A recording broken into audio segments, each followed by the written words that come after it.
আসসালামু আলাইকুম। আশা করি আল্লাহ তাআলার রহমতে সকলে ভালো আছেন।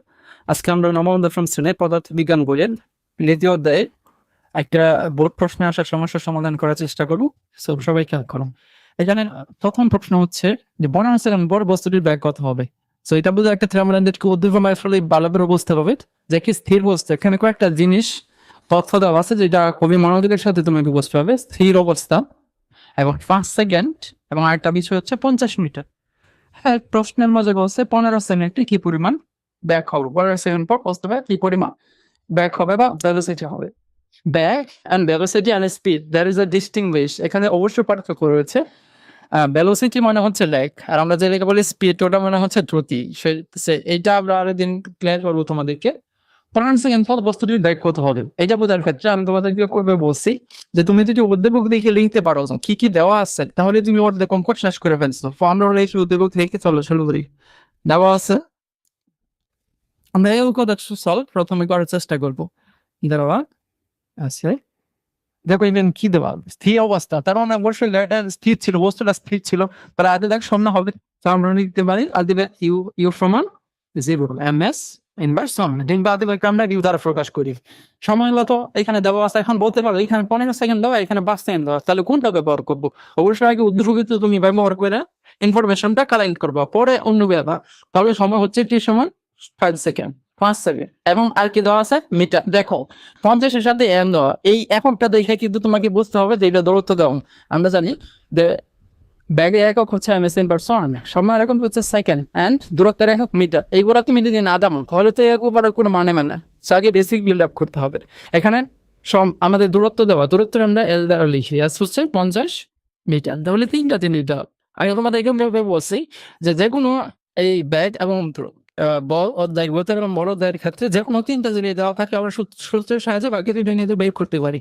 তাহলে এখানে 15 সেকেন্ড পর বস্তুর ব্যাগ কত বের করতে বলছে, কিন্তু আমাদের এখানে 5 সেকেন্ড দেওয়া।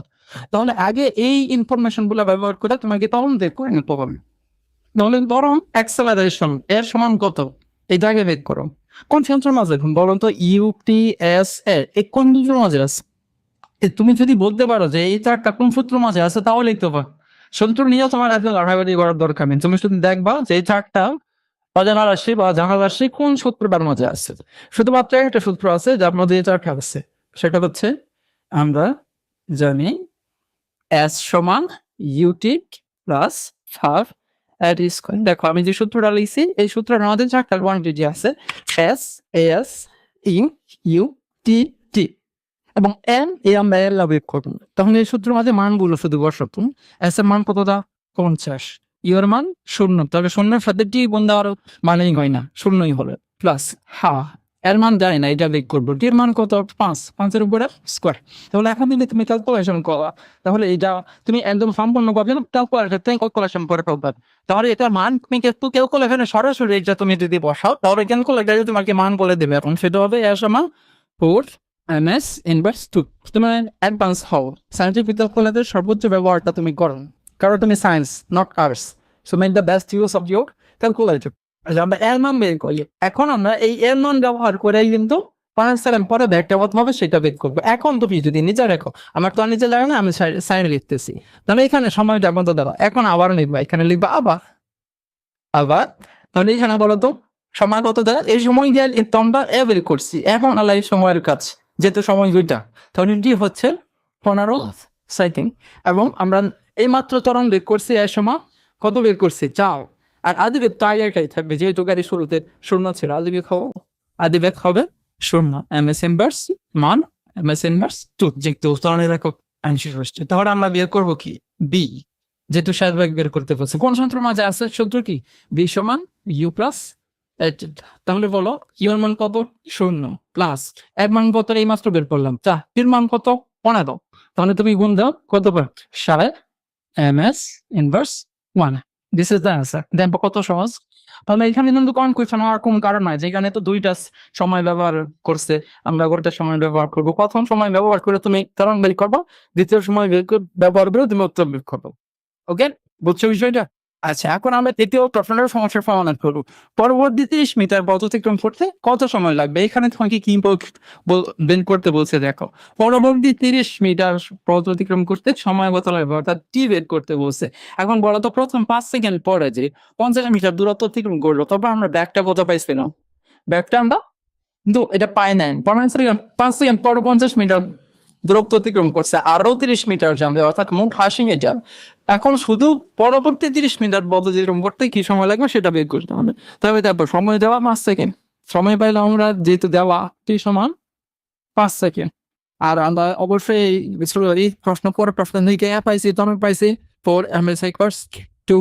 তাহলে এখন আমরা দেখি বাসা এরপরে ব্যাগটা মাতামাই 5 সেকেন্ড পরে ব্যাগ কোথায় সেটা বের করো। 5 সেকেন্ড পর ব্যাক হবে সূত্র কি? ওই যে বি সমান ইউ প্লাস এট। বির মান কত? 0 প্লাস এর মান কত? 4 গুণ টির মান 5, 4 প্লাস 20। তার মানে 5 সেকেন্ড পরে ব্যাক হবে 20 এমএস ইনভার্স 1। এখন আরো যদি 30 মিটার পথ অতিক্রম করতে চায় তাহলে সেটা কত সময় লাগবে সেটা বের করবো। তাহলে খুব সহজ। এখন আদি বের কত হবে? এখন আদি বের কিন্তু তোমার 20, কারণ সে 50 মিটার দূরত্ব অলরেডি অতিক্রম করে ফেলছে, বাকি রয়েছে আরো 30 মিটার দূরত্ব অতিক্রম করবে। 50 মিটার দূরত্ব অতিক্রম করতে সময় লাগছে 5। এখন বাকি সময় যে অতিক্রম করবে এটার ক্ষেত্রে আদি বেগ হবে এই 20। তাহলে এখন আদি বেগ ওদের আদি বেগ হচ্ছে আদি বেগ ইউকো 20 এমএস ইনভার্স 1। সে আসবে জানি না, সময় মতো এটাও জানি না, এটাই বের করবো। তাহলে এখানে কত দূরত্ব অতিক্রম করতে হবে? আরো 30। লন্ডিবার এস হবে 30 এমএস ইনভার্স শুধু মিটার। এবং তোমরা দেখো ত্বরণ কিন্তু সেমই থাকবে। এবং ত্বরণ দেওয়া আছে ইউটিএস। কোন সূত্রের মাঝে আছে দেখো, মানে আপনার সূত্র তো আগেরটা আমরা জানি এস সমান ইউটি প্লাস হাফ এটি স্কয়ার। এই সূত্র থেকে বের করতে পারি, বা এই সূত্রটা বের করলে তোমার উৎপাদকে বের করতে হবে। তার উৎপাদকটা করে এস এর মান বসো। এস এর মান হচ্ছে 30 সমান ইউ এর মান কত? 20 গুণ টি এর মান কত দেওয়া নাই, এটা বের করতে হবে। এখানে টি এর মান কিন্তু দেওয়া নাই, এটা বের করতে হবে। টি প্লাস হাফ এর মান 4, টি এর মান দেওয়া নেই, এটা আমরা বের করবো। এখন দেখো তো এখানে টি কয়টা হইলো? 2টা হইলো। যখন একই অজানা সে দুইবার থাকবে, 2টা মাত্রা নিয়ে মানে পাওয়ার নিয়ে, এটা পাওয়ার মানে মনে এক আছে, এটা পাওয়ার মানে মনে 2 আছে। যখন এরকম থাকবে তখন তোমাদের পাওয়ার করতে হবে। তাহলে এটা হবে 30 প্লাস বি সমান 20 টি যোগ কাট দিলে 2 প্লাস 2 টি স্কয়ার। এখন তুমি এটা মেকের জাম করবা, অবশ্যই ক্যালকুলেটর দিয়ে, তাহলে তুমি উত্তর পেয়ে যাও। যেটা পাবা তারপরে আমরা দেখি এটার উত্তর কত। এটার উত্তর হচ্ছে 1.32 সেকেন্ড। টি বের হবে তোমার 1.32 সেকেন্ড। এটা হচ্ছে অ্যান্সার। এটা তুমি অবশ্যই ক্যালকুলেটর, সাইন্টিফিক ক্যালকুলেটরের সাহায্যে বের করার চেষ্টা করবো। যাক, আমি আশা করি তোমরা করে বুঝতে পারছো, এই সমস্যাটার সমাধান করতে পারবে ইনশাল্লাহ। সো সবাইকে স্বাগত আমাদের পরবর্তী ক্লাসে। সবাইকে ধন্যবাদ। আসসালামু আলাইকুম।